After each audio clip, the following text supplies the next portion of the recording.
Todos estábamos esperando a esa comparecencia. Vamos a ver qué dicen ambos mandatarios, que ambos líderes, y si se confirma toda la información que ha ido saliendo estos minutos atrás y estas horas atrás. Bueno, pues vamos a escuchar a ambos mandatarios. One of the great days ever in civilization. Things that have been going on for hundreds of years and thousands of years. We're going to, at least we're at a minimum very, very close, and I think we're beyond very close. And I want to thank Bibi for really getting in there and doing a job. We've worked well together, as we have with many other countries, both of us, with many other countries, which is the only way this whole situation gets solved. And I'm not just talking about Gaza. Gaza is one thing, but we're talking about much beyond Gaza.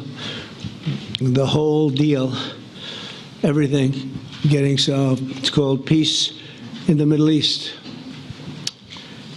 So today is a historic day for peace, and Prime Minister Netanyahu and I have just concluded an important meeting on many vital issues, including Iran, trade, the expansion of the Abraham Accords, and most importantly, we discussed how to end the war in Gaza, but it's just a part of the bigger picture, which is peace in the Middle East.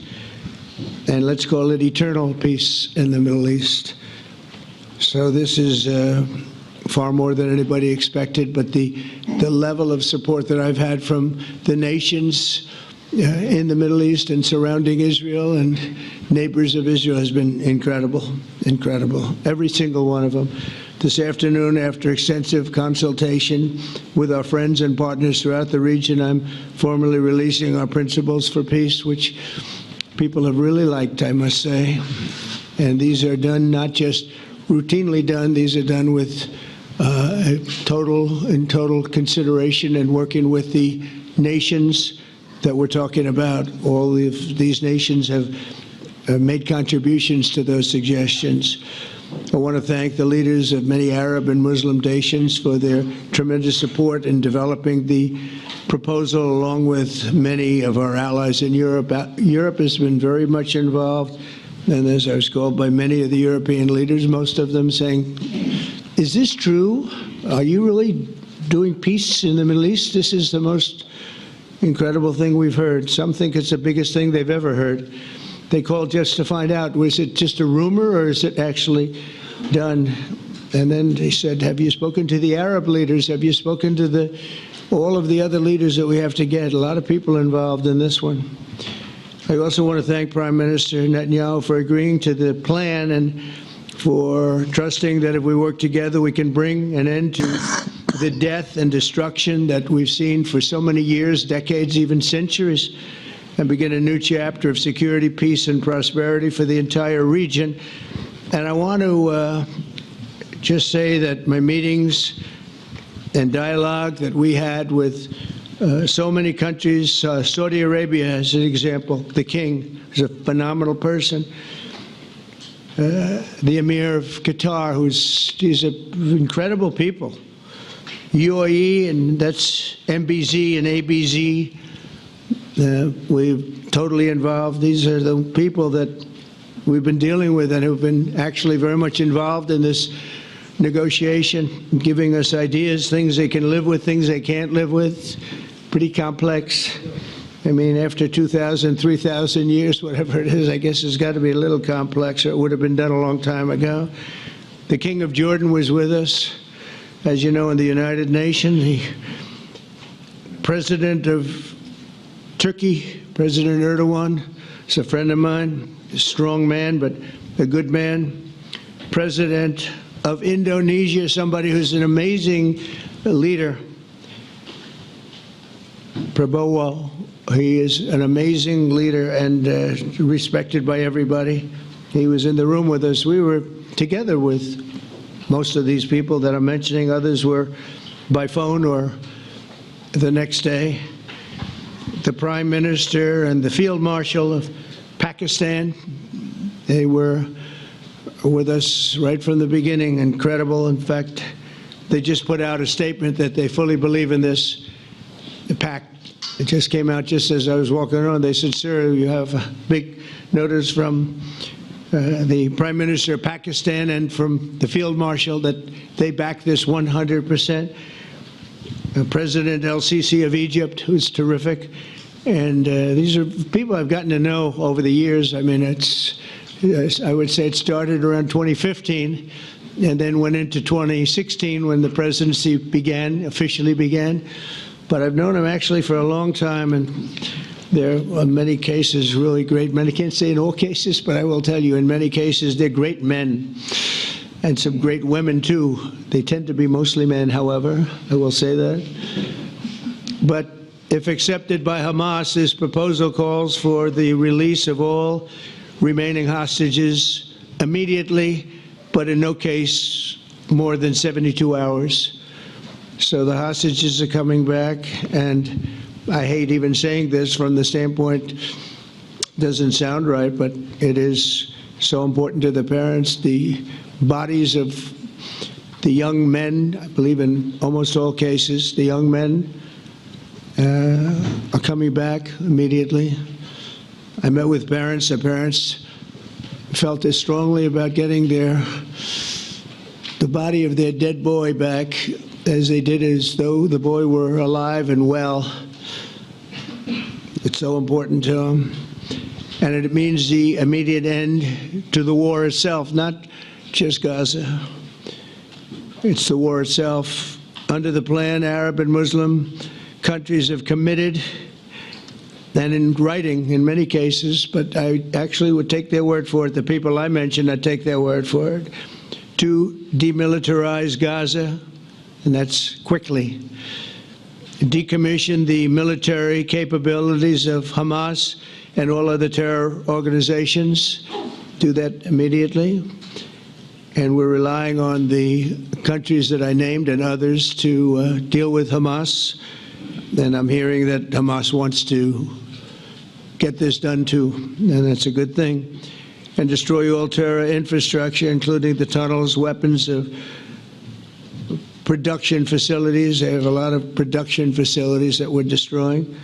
They'll also help train local police forces in the areas that we're discussing right now, in particular in and around Gaza, working with the new transitional authority in Gaza. All parties will agree on a timeline for Israeli forces to withdraw in phases. They'll be withdrawing in phases. No more shooting, hopefully, as progress is made toward achieving these goals. Arab and Muslim nations need to be allowed the chance to fulfill these commitments of dealing with Hamas. They have to deal with them because they were the one group that we have not dealt with. I haven't dealt with them. But the Arab countries are going to, and Muslim countries are going to be dealing with Hamas, and I believe they've already been there. I think they probably have an understanding, and they haven't maybe mentioned that, but I would imagine they do. Otherwise, they wouldn't have gone as far as they've gone. If they're unable to do so, then Israel would have the absolute right and actually our full backing, the U.S. full backing. Marco's here, and a lot of our leaders are here, our great Vice President, Susie Wiles, Steve Witkoff, Jared Kushner. They've been so involved in this process. I don't think anybody else could have done it or even come close, but it's we're right there. We're right there. First time in thousands of years, I think you can probably say, if you really look into it, if you study back, if you're a scholar, you would say thousands of years. Israel would have my full backing to finish the job of destroying the threat of Hamas. But I hope that we're going to have a deal for peace. And if Hamas rejects the deal, which is always possible, they're the only one left. Everyone else has accepted it. But I have a feeling that we're going to have a positive answer. But if not, as you know, Bibi, you'd have our full backing to do what you would have to do. Everyone understands that the ultimate result must be the elimination of any danger posed in the region, and that danger is caused by Hamas. The tyranny of terror has to end, and this is, again, something that we're looking for. This is eternity. This is for forever. To ensure the success of this effort, my plan calls for the creation of a new international oversight body, the Board of Peace, we call it, the Board of Peace, sort of a beautiful name, the Board of Peace, which will be headed, not at my request, believe me, I'm very busy, but we have to make sure this works. The leaders of the Arab world and Israel and everybody involved asked me to do this, so it would be headed by a gentleman known as President Donald J. Trump of the United States. That's what I want, is some extra work to do, but it's so important that I'm willing to do it, and we'll do it right, and we're going to put leaders from other countries on, and leaders that are very distinguished leaders, and we'll have a board, and one of the people that wants to be on the board is the UK former Prime Minister, Tony Blair, good man, very good man, and some others, and they'll be named over the next few days, and it'll be quite the board. Working, everybody wants to be on it now. I don't know if that had anything to do. They named me and everybody else wanted to be on it. I guess they figure, well, he's a soft touch. He'll be easy to deal with. Working with the World Bank and others, it will be responsible for recruiting and training a new government that will be made up of Palestinians along with highly qualified experts from all around the world. Hamas and other terrorist factions will play no role in the board, but they'll play no role in the governance of Gaza at all, directly or indirectly. As you know, thousands of Hamas leaders have been killed and soldiers have been killed, and we can never forget October 7th, but thousands have paid the price for that, and now it's time to get our hostages back and get back to trying to build something that's really great and very important. In our meeting today, Prime Minister Netanyahu was very clear about his opposition to a Palestinian state, and he continuously mentions October 7th, and I understand that. Most people do. And I understand and respect his position on many things, but what he's doing today is so good for Israel. And I notice that they have large crowds gathering in Israel all the time, and they have my name up. They like me for whatever reason, maybe, I don't know, but they do like me. But they say two things: please get the hostages back and please end the war. They've had it. It's had it. So I think it's a very popular thing you do, because he's a warrior. He doesn't know about getting back to a normal way of life, but he is a warrior, and Israel's lucky to have him.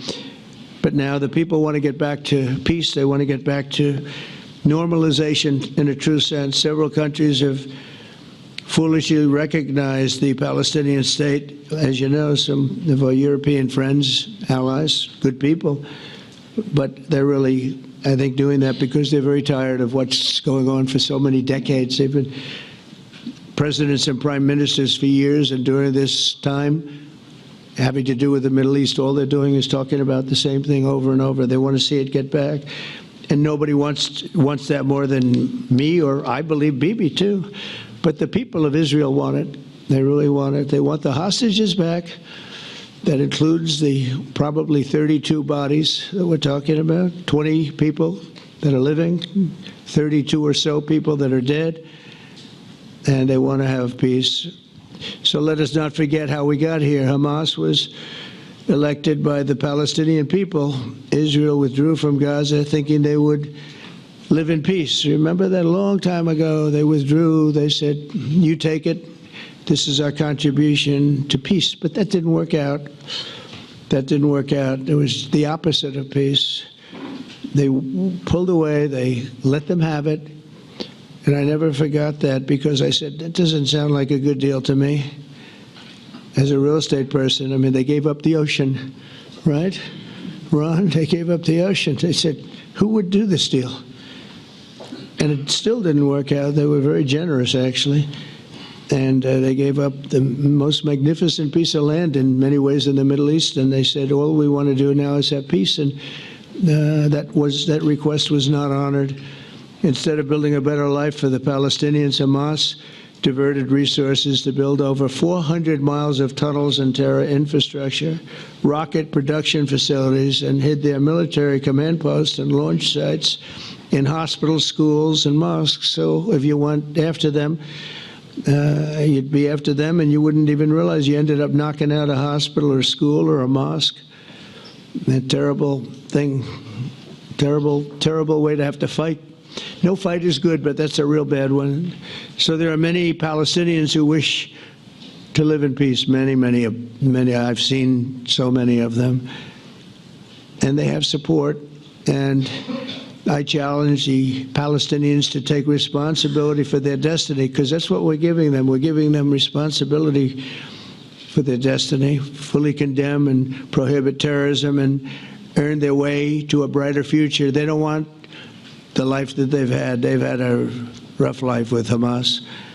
If the Palestinian Authority does not complete the reforms that I laid out in my vision for peace in 2020, they'll have only themselves to blame. We're giving them an amazing footprint, and they have amazing support from the leaders of the Arab world and the Muslim world, the great leaders. These are great leaders. These are unbelievable leaders that have built great countries and very wealthy countries.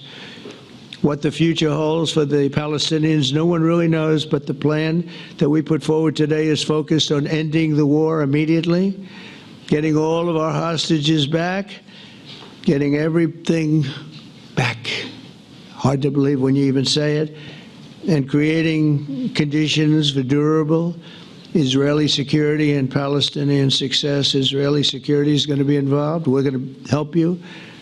We'll be there with you in terms of helping with security. We want to make sure it works. We just want to make sure it works. There shouldn't be a shot fired. Now, there will be, I guess, because that's the way it seems to be, but there shouldn't have to be within a few days. There shouldn't have to be a shot fired. And maybe for eternity. Wouldn't that be nice? I hope it's true. I can tell you the leadership of that region feels that there's a good chance of it being true. So this will lead to this agreement that we're talking about will lead to a sustainable long-term peace. No president in history has been a greater friend of the state of Israel than I have, in addition to negotiating the Abraham Accords. I like to say it that way because the real people, that's what they call Abraham. I would say Abraham, but it's so much nicer when you say Abraham. So much more elegant. But the Abraham Accords are amazing. Jared, you did that along with your group of geniuses, and nobody thought that could be done. We have 4 countries, and Sleepy Joe Biden didn't do a thing. He didn't even know what the hell they were. He should have had them fold up. But I think this will also lead to packing them. And who knows, maybe even Iran can get in there. I hope, we hope we're going to be able to get along with Iran. I think they're going to be open to it. I really believe that. But they could be a member. I long ago said, I'll bet you at some point Iran will be a member of the Accords. And little did I realize it was going to take this turn. That was some turn we did with the B-2s. But I think they might very well be there because it's a great thing for them economically. I recognize the eternal capital of Israel. I opened the American embassy in Jerusalem. That was something that everyone said would never be done, could never be done. Virtually every president for many, many years, for decades, would campaign on making Jerusalem the capital of Israel. They campaigned on it over and over. Is that right, Steve? Is that right? Everyone, and when they got to it, and I understand why now, because it was so. When I got to office, I campaigned on it too. I said, we're going to make it. And then I'd get calls from the leaders of various countries saying, please don't do it. Please don't do it. It'll end the whole world. Please don't do it. And finally, I just didn't say anything, and I did it. People were calling me before I did it because they heard I was going to do it. And leaders of countries were calling me. And I think it was on a Thursday that I did it. And they'd call me Monday, Tuesday, Wednesday, 3-4 times a day. And I said, tell them I'll call them back on Friday. And I announced it on Thursday. And I called them back, the biggest people in the world. And they said, you've done it. I said, done what? You've made the capital of Israel, Jerusalem, and we wanted to talk yet. I wish you called me a little sooner. Maybe I could have done something about. So that was a lot easier than getting into an argument, because I knew what they were calling about. And you know what? It turned out to be amazing. Everybody thought it was going to lead to the end of the world, right? The end of the world, Ron. That's what they said. It didn't lead to anything. It just led to something that I promised, and something that was very, very popular for Jewish people and a lot of other people too. I recognize Israeli sovereignty over the Golan Heights, and I cut taxpayer funding to the corrupt United Nations Relief and Works Agency. And United Nations was interesting because, as you know, a few days ago they introduced me. Ladies and gentlemen, the President of the United States. I'm looking at my teleprompter, and the thing was dead, stone cold, dead. The thing's up here. I have a long, beautiful speech to make. I'm back 30 feet back, and I'm saying, they're introducing me. There's nothing on my teleprompter. So, but I made a speech. I actually got good marks. You think Biden could have done that? I don't think so. I don't think he could have done that. I don't think too many people could have done it. But actually, it was actually more of a speech from my heart, if you want to know the truth. I think it was maybe better in certain ways because it was from the heart. It has to be from the heart, otherwise you're in big trouble. But I cut taxpayer funding for that very corrupt United Nations Relief and Works Agency, and nobody thought that would be done, and withdrew from the horrible Iran nuclear deal that was imposed upon Israel by Barack Hussein Obama and Biden. And I don't think Biden knew anything about it, though. I don't think he knows anything about it now, actually, if you ask him. He'd say, what is that? And we obliterated Iran's nuclear enrichment capacity, making it impossible for them to have a nuclear weapon, which they would have had probably in about 2 months from that. But I've never asked Israel to compromise its security, but we had big, strong talk. Nobody's been better to Israel. No president's been better to Israel than Donald Trump. But we had a long, strong talk, Bibi and I, and he understands it's time. It's time. History has shown. And the people of Israel want it. And the people of the Middle East want it. The people of enemies of Israel want it. But they don't have really too many enemies right now. And you know what? Many countries have gained great respect for Israel, for the way they fight, for the job they do, including me. I had respect anyway, but they gained respect. History has shown us that those who have relations with Israel have thrived, while those who have devoted resources and attention toward the destruction and even annihilation of Israel have languished. They haven't done well. Israel is not going anywhere. They're going to coexist with other people and countries in the region, from Syria to Lebanon to Saudi Arabia. The promise of a new Middle East is so clearly within our reach. This is the closest we've ever come to real peace, not fake peace, not political fool's peace. If we can get this difficult problem solved, the opportunities for all within that vast region of this world, it's a vast region, it's unlimited. The Abraham Accords show that all countries are better off when they communicate and work together and embrace new opportunities. I hope Jared and Steve and Susie and Marco and JD, we have great people. I hope you guys are going to work very hard to get these other countries in, because now they have no excuse. There's no longer an excuse. They were somewhere hesitant. And I tell you, the 4 countries that went in, I give them tremendous credit, and it's worked out incredibly well for them. In the same spirit, I'm pleased to report that earlier today we took another important step toward greater understanding in the region. A short time ago, we had a historic phone call in the Oval Office with Prime Minister Tani, who's really a great person. So we had a great talk, and I was on the phone, and Bibi was talking. Prime Minister Al-Thani was of Qatar. They really had a heart-to-heart conversation. It was a great conversation, I thought.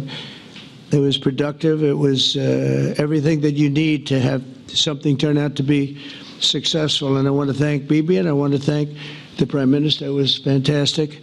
We agreed to launch a formal trilateral mechanism between Israel, Qatar, and the United States to begin a dialogue to enhance mutual security, correct misperceptions, and avoid future misgivings. And I want to thank Qatar, its leadership, and the Emir. He's a fantastic person. I think, you know, I'm going to be his public relations man because I know him differently than a lot of people know him. But he wants peace. He wants to see peace. And its people, and they really acknowledge the critical role that they've played as mediator. And again, we're not quite finished. We have to get Hamas, but I think they're going to be able to do this. So now it's time for Hamas to accept the terms of the plan that we've put forward today. And again, this is a different Hamas than we were dealing with because I guess over 20,000 have been killed. Their leadership has been killed 3 times over. So you're really dealing with different people than we've been dealing with over the last 4 years, 5 years. Everyone has done their part and come to the table in good faith. Our Arab and Muslim partners are fully prepared to step up and fulfill their commitments for the benefit of the people of Gaza and the entire region. They're willing to step up and do a lot. They really are. There are a lot of good people involved. Everyone who wants to see, everybody who wants to see an end to the violence and destruction should be united in calling for Hamas to accept the extremely fair proposal so that we can end the war and get us back our hostages right now and have everlasting peace. And I look forward to having relationships with everyone. As the chairman of the board, I'll be involved, and we'll have meetings with some very smart people that'll be working over there to make sure that we haven't just been wasting time with an agreement that doesn't get done. The task of building peace will not be easy. There are some of the hardest problems in the world to solve, and that's why it's been going on for so many centuries. But too many lives are at stake not to try, and this was more than a try. I mean, I think this is something that gets done when you have virtually every country, and these are powerful, powerful countries that have a lot of money, and the money can make things happen. A lot of countries try and they don't have any money. These are very rich countries that can make things happen. So together we'll forge a much safer and more hopeful future for everybody, including Israel. And I want to thank Prime Minister Netanyahu for his partnership, and I want to thank all of the leaders, the kings and the emirs and the presidents and prime ministers, people I mentioned. And they've been absolutely fantastic to work with, and it's just happened very quickly. It's happened from a couple of weeks before I had a couple of meetings, but a couple of weeks before we went to the United Nations, and we had some incredible meetings. It all came to place. It all took place, and everybody wanted to be a part of it. I don't have anybody that's saying we don't want anything to do with it. It's just the opposite. And I'll tell you, a couple of years ago, a year ago, I don't think we would have had this kind of participation, Mr. VP, right? I don't think we would have had. It's been amazing. The participation was 100%. Everybody wants to be a part of it. And everybody, those very strong countries, everybody wants it to work. So, Bibi, congratulations on this. I think this will be your crowning achievement, frankly. If this all works out, we think it will. It's going to be your crowning achievement, and I want to thank you very much for being here. Thank you, please. Thank you. Thank you. Mr. President, first I want to thank you for graciously hosting me once again in the White House. And second, I want to thank you for your friendship and for your leadership. From Jerusalem to Tehran, from the Golan Heights to Gaza, you've proven time and again what I've said many times. You are the greatest friend that Israel has ever had in the White House. And Mr. President, you and I both know it's not even close. While you focus at home on making America great again, your leadership abroad is changing the world for the better, ending wars and advancing peace. I believe that today we're taking a critical step towards both ending the war in Gaza and setting the stage for dramatically advancing peace in the Middle East, and I think beyond the Middle East, in very important Muslim countries. I support your plan to end the war in Gaza, which achieves our war aims. It will bring back to Israel all our hostages, dismantle Hamas's military capabilities, end its political rule, and ensure that Gaza never again poses a threat to Israel. We would not have achieved this turning point without the courage and sacrifice.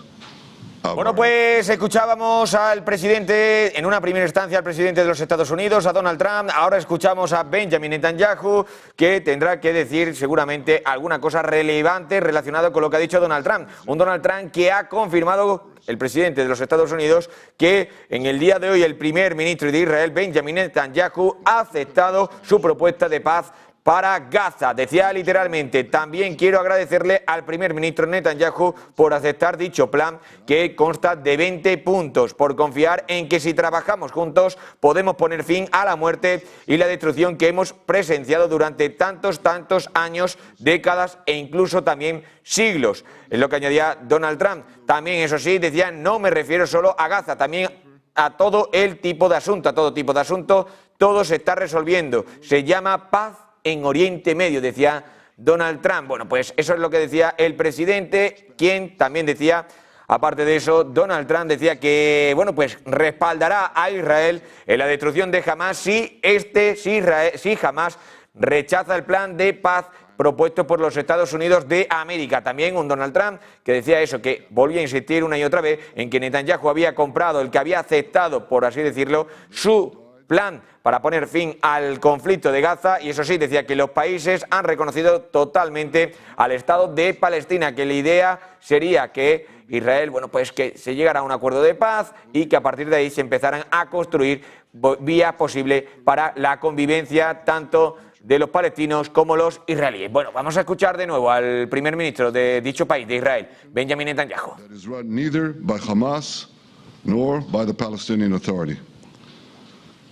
If Hamas agrees to your plan, Mr. President, the first step will be a modest withdrawal, followed by the release of all our hostages within 72 hours. The next step will be the establishment of an international body charged with fully disarming Hamas and demilitarizing Gaza. I appreciate your willingness to lead the body, Mr. President. I really appreciate it because you have a lot of things to do, and this is important. And it reflects the confidence that this will give everyone, that things will be followed up on all the commitments made. The fact that you're taking this on, I think, helps a lot to make sure that everything flows in the direction that we want. Now, if this international body succeeds, we will have permanently ended the war.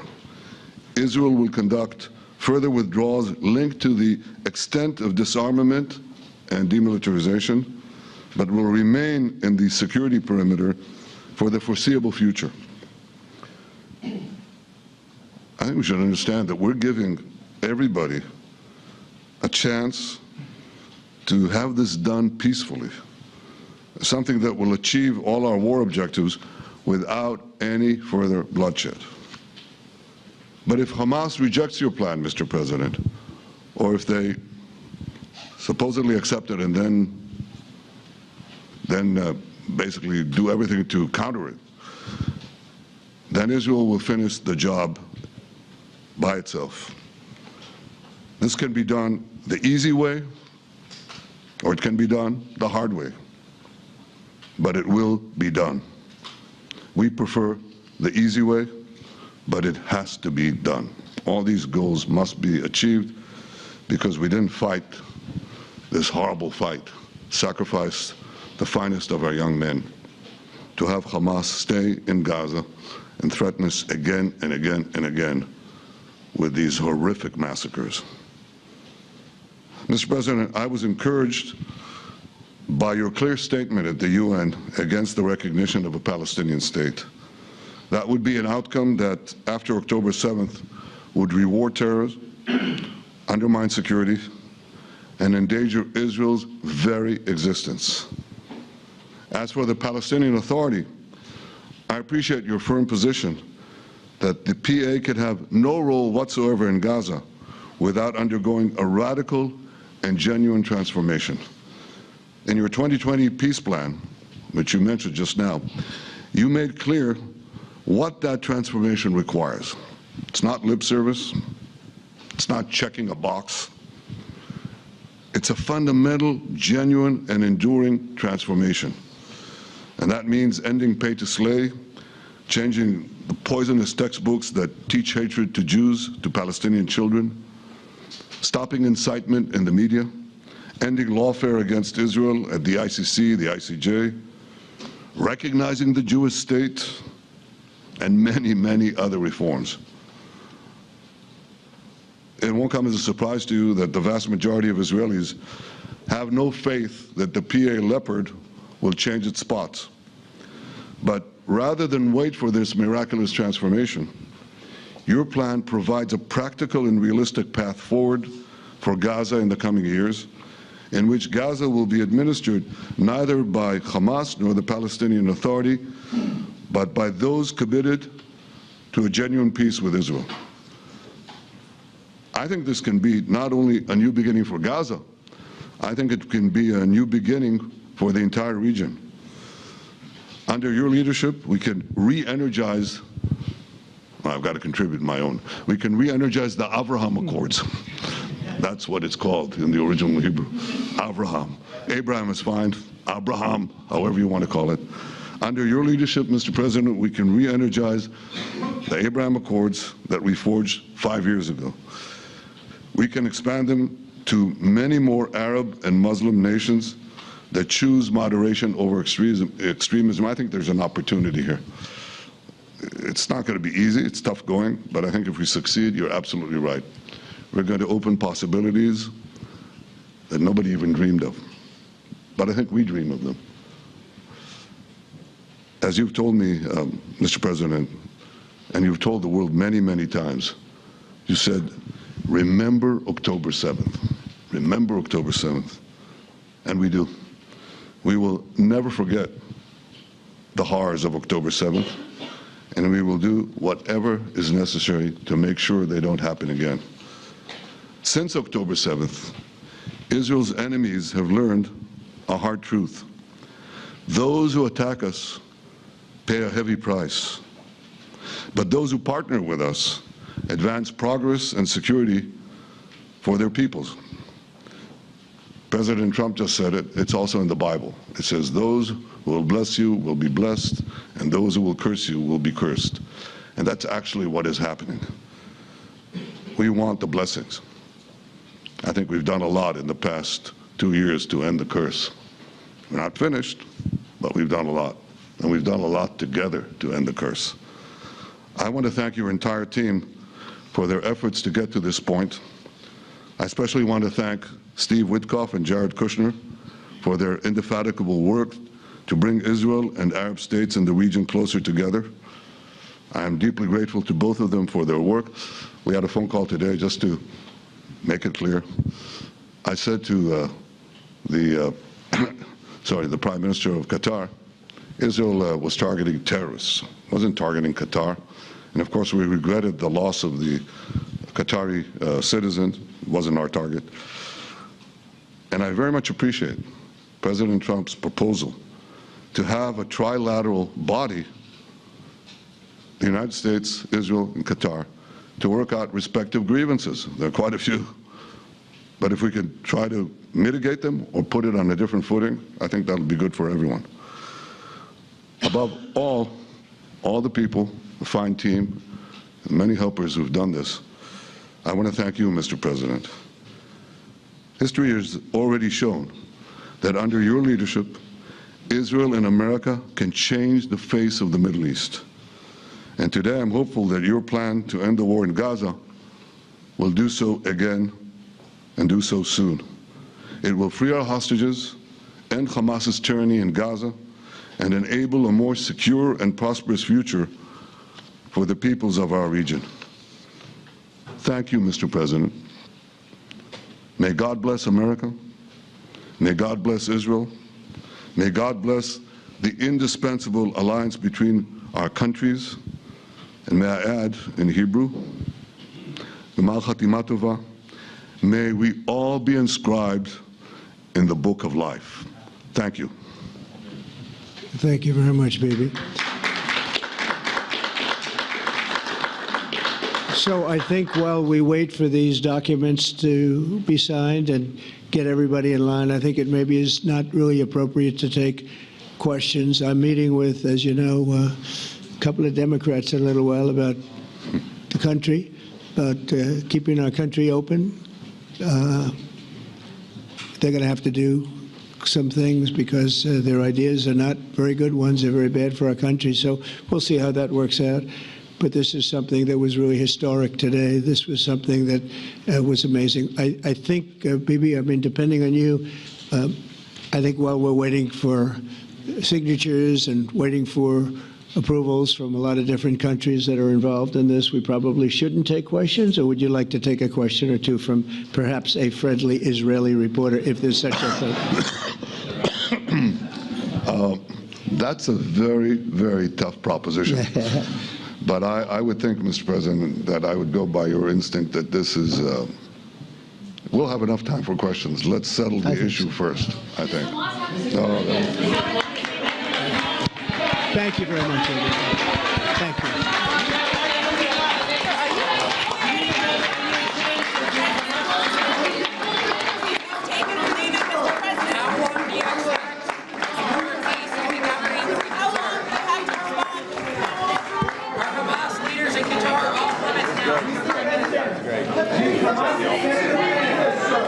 Bueno, pues termina esa comparecencia de manera llamativa al final, diciendo Donald Trump que a falta de que países firmen, de que algunos países que han aceptado también y que van a participar, decía Donald Trump al principio de su intervención en este acto, que había sido clave también países